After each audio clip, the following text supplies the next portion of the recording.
In the previous lesson, we looked at types of energy that are found in the parts of atoms. And interestingly, you are probably right now using at least two, if not three, of those forms of energy we learned about in the previous lesson.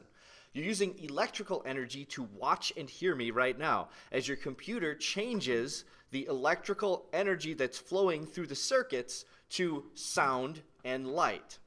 You're also probably using chemical energy. The battery of your computer has chemical bonds in it that can be broken and reformed in a very controlled way to release electrical energy to your computer. Nuclear energy is a little bit stickier. I'm not sure, based on where you are, if you are using nuclear energy or not. Where I am here in Wisconsin, even though I'm not really close to a nuclear power plant, about 10% of the electricity that comes through the grid to my computer to charge it up, 10% of the electricity is generated from a nuclear reaction in a nuclear power plant somewhere. So I am using all three of those forms of atomic energy. The next three forms of energy we're going to be learning about in this lesson aren't really related to the parts of an atom anymore, but they are related to something that happens with whole atoms. And that is, whole atoms will move from one place to another. In this lesson, we're going to take a look at moving atoms and how moving atoms have energy. Now, you know what energy is. Energy is the ability to cause change. Movement is one of the fundamental forms of energy. It's a very common way that things cause change. And in fact, movement itself is a change of the location from one place to another. So movement itself is energy. And the types of movement that we're going to be looking at in this lesson are somewhat unique for 2 out of the 3.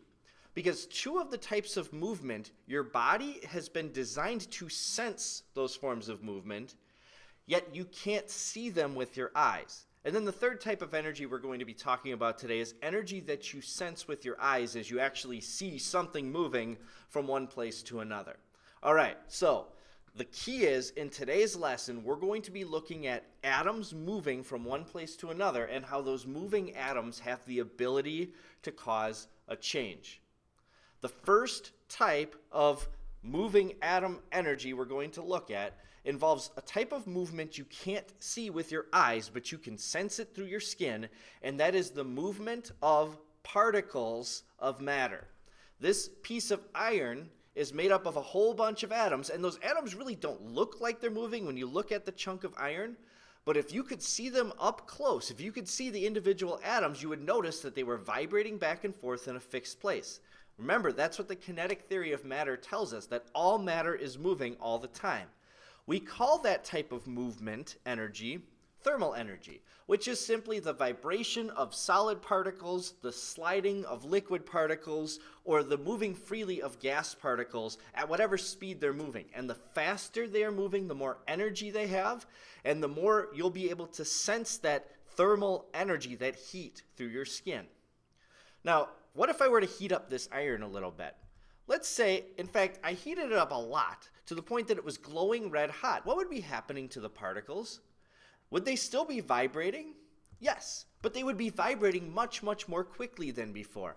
And if I continued heating up the iron to the point where it wasn't just red hot, but it was also a red hot liquid, then the particles would let go of the connection between them that hold them together as a crystal and start sliding past one another as a liquid. Can I heat iron up even further, make the liquid particles move so fast that they move freely away from each other and become a gas? Yes, but that's very difficult to do. There are other metals that it's easier to turn them into a gas. One of those metals being mercury, which is found in gas form in many compact fluorescent light bulbs. So what does that look like inside this light bulb? Well, there are big mercury metal atoms that are just moving freely, bouncing off of each other, bouncing off the walls of the tube that they're in. That movement, that free movement of those atoms, is another form of thermal energy. So thermal energy is the way that atoms move as a solid when they vibrate, a liquid when they slide past each other, and a gas when they move freely from one place to another. That's the first form of moving atom energy that we're going to look at. The second form is another one that you can't see with your eyes, but you have been designed to detect it. And you detect sound energy through air particles that are in your ears and outside of your head. So the sound is just moving around you, and you're able to detect sound because it flows into the air particles in your ear. And your ear has been very carefully designed so you can translate those vibrating particles outside into meaningful information that you can make sense of. Here's how sound energy works through a gas, through the air.